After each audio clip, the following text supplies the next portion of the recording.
Amém, meus irmãos? Vamos continuar aqui aprendendo então a diferença do que da colheita e da condenação. Jesus, ele nunca nos condena. Se você está em Cristo, nunca tem condenação. Pastor, mas eu nem estou em Cristo, então vai para Ele. Entrega a vida para Ele, porque não existe condenação em Jesus. Colheita existe, colheita ruim existe para aquele que planta coisa ruim.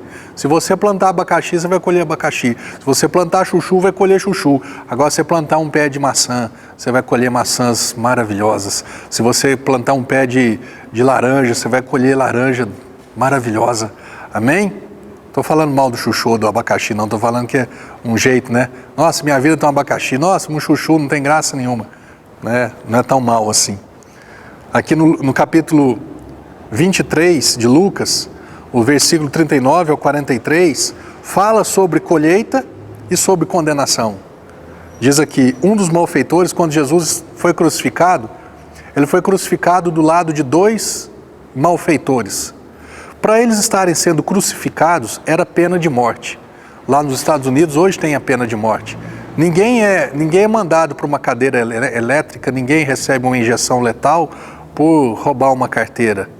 Né? A pena de morte é por um estupro, é por sequestro com morte, é por assassinato doloso, né, com a intenção de matar. Então, esses crimes, né, extremamente violentos contra o próximo, contra o ser humano, alguns estados dos Estados Unidos, eles podem ser punidos com a pena de morte. Aqui também, né, a crucificação era uma pena de morte. Então, Jesus, quando foi crucificado ao lado de dois malfeitores, um de cada lado. E um dos malfeitores crucificados blasfemava contra Jesus, dizendo: não és tu o Cristo? Salva-te a ti mesmo e a nós também. Respondendo-lhe, porém, o outro, repreendendo-o, dizendo: nem ao menos temes a Deus, estando sob igual sentença? Olha, um era temente a Deus e o outro não era. Nós, na verdade, com justiça, porque recebemos o castigo que os nossos atos merecem, ou seja, nós plantamos, nós estamos aqui colhendo o que nós plantamos, nós merecemos isso. Mas ele olha para Jesus e fala assim: mas Jesus, esse daí, ele não fez mal nenhum. E acrescentou, e agora ele olha para Jesus e fala assim: Jesus, lembra-te de mim quando vieres no teu reino. Olha a resposta de Jesus. Jesus lhe respondeu: em verdade, eu te digo, que hoje mesmo estarás comigo no paraíso. Existia uma colheita ruim, a crucificação, a morte, para esse malfeitor, é porque ele fez algo errado, então ele colheu algo errado. Mas quando ele olha para Jesus e fala: Jesus, lembra de mim quando vier no teu reino? Jesus fala para ele assim: hoje mesmo estarás comigo no paraíso. Jesus retribuiu ele de acordo com o pecado dele? Não. Jesus o condenou? Não. Jesus o salvou. Você precisa conhecer Jesus assim. Você precisa conhecer um Deus que salva, um Deus que perdoa, um Deus que restitui, um Deus que restaura. Esse é o Deus que você e eu precisamos, é o verdadeiro Deus que você e eu precisamos conhecer. Amém? Olha aqui no outro texto aqui de João, capítulo 8. Não vou ler esse texto todo não, eu quero só frisar a atitude de Jesus. Esse texto aqui no capítulo 8 de João fala de uma mulher que foi pega em flagrante adultério. E segundo a lei de Moisés, essa mulher tinha que ser apedrejada. Agora eles chegam diante de Jesus e falam: Jesus, e você, o que você fala? Jesus, a Bíblia diz que ele começa a escrever com o dedo na terra. E eu imagino que o mesmo dedo de Jesus que escreveu, né, as tábuas, as duas tábuas da aliança que foi dada por Deus a Moisés, foram escritas pelo dedo de Deus. Agora o mesmo dedo de Deus escrevendo na terra, eu creio que estava escrevendo pecados. E a Bíblia diz aqui que eles insistiram: Jesus, e aí?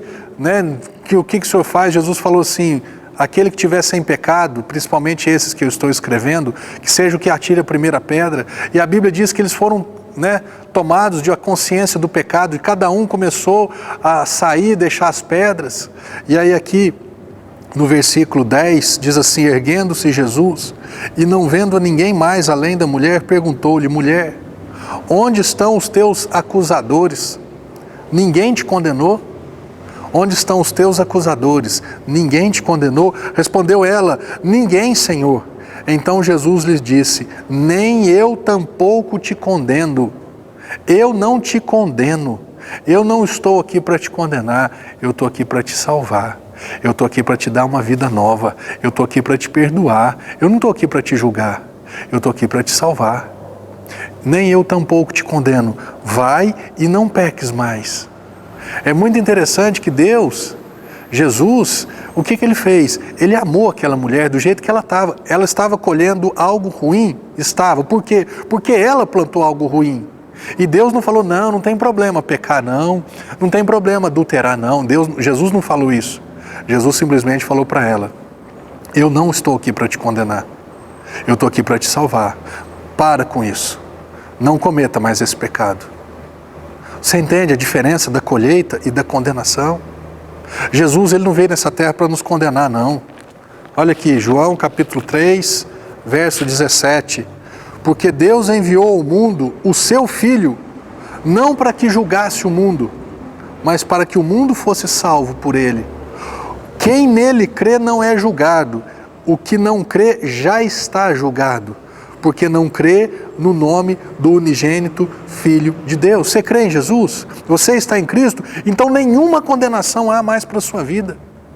Eu aprendi algo, até conversei com um advogado aqui na igreja um dia, para tirar essa dúvida com ele. Um dia eu assisti um seriado, aquele seriado americano que chama Law and Order, né? Lei e Ordem, e fala principalmente a respeito, né, de crimes e de julgamentos. Então sempre tem o juiz, tem o promotor, tem o advogado de defesa, tem o réu, sempre é nessa linha. Eu acho interessante isso. E aí o que tinha acontecido? Uma pessoa, ela tinha cometido um crime e naquela época eles pegaram as provas e levaram ao julgamento, a um júri, e o júri não condenou aquela pessoa, e o juiz não condenou aquela pessoa. Aí depois de um tempo, então, naquele julgamento, naquele crime, aquela pessoa foi justificada, foi inocentada. Depois de um tempo, eles descobriram novas provas, e agora provas irrefutáveis, provas que colocavam ele na cena do crime, provas que falavam, confirmavam que ele era o criminoso, aquele que cometeu um delito. E aí quando o advogado, o promotor chega para o juiz para fala assim: nós conseguimos novas provas substanciais, que agora nós temos condição de incriminar essa pessoa. O juiz falou para ele assim: mas ele já foi julgado? Já. Esse julgamento aconteceu? Aconteceu. Ele foi inocentado? Foi inocentado. Aí o juiz falou assim: nós não podemos julgar a mesma pessoa pelo mesmo crime que ela já foi inocentada 2 vezes. Meu irmão, o dia que eu assisti isso, que eu vi isso, o Espírito Santo encheu meu coração. E ele falou assim para mim: meu filho, Marcelo, você já foi julgado uma vez. E o sangue de Jesus Cristo te perdoou naquele dia. A morte de Jesus pagou o preço do seu pecado. A ressurreição de Jesus te justificou, te inocentou. Você nunca mais será julgado por esse mesmo crime. Qual crime, pastor, você cometeu? Eu nasci em pecado. Eu recebi a herança do pecado original de Adão. Eu já fui levado a julgamento. Eu já fui julgado. E por causa da morte de Jesus, e por causa da ressurreição de Jesus, eu fui considerado inocente. Agora o diabo, ele pode levantar outras provas, ele pode levantar outras situações, mas Deus, o Marcelo, mesmo depois que ele entregou a vida para o Senhor, ele pecou de novo. Ele pecou nisso, ele pecou naquilo, e agora chega Deus e fala assim: o meu filho já foi julgado e já foi inocentado. Olha o que diz aqui, Romanos capítulo 8. Quem intentará acusação contra os eleitos de Deus? É Deus quem os justifica. Quem os condenará? É Cristo Jesus quem morreu, ou antes, quem ressuscitou, o qual está à direita de Deus e também intercede por nós. Ou seja, o diabo vem me acusando, Deus fala assim, meu filho já morreu por ele. Mas deixa eu te falar outra coisa, morreu e ressuscitou. E agora eu tenho um advogado de defesa chamado Jesus Cristo, que 24 horas por dia, ele intercede por mim na presença do Pai, na presença do justo juiz. E o diabo vem e fala, o Marcelo está errado, o Marcelo pecou, o Marcelo mentiu, o Marcelo ficou com raiva. E aí eles trazem isso para Jesus. Jesus chega para o Pai e fala assim, Pai, ele leva isso para Deus. Deus olha para o Pai, o Pai olha para o Filho, o Pai olha para Jesus e fala, Jesus, o que você tem para falar? Eu tenho o meu sangue. O meu sangue purifica o Marcelo de toda injustiça. O Marcelo é inocente. Ele pecou, mas ele não vai ser condenado. Ele errou, mas ele não vai ser nunca mais condenado, porque eu de uma vez por todas, eu o justifiquei. A Bíblia diz aqui em Romanos capítulo 4, verso 25, falando que Jesus, ele foi entregue por causa das nossas transgressões. Jesus morreu naquela cruz, meu irmão, por causa do seu pecado, por causa dos nossos pecados, por causa do pecado que eu nasci e por causa dos pecados que eu cometia, que eu cometo e que ainda vou cometer.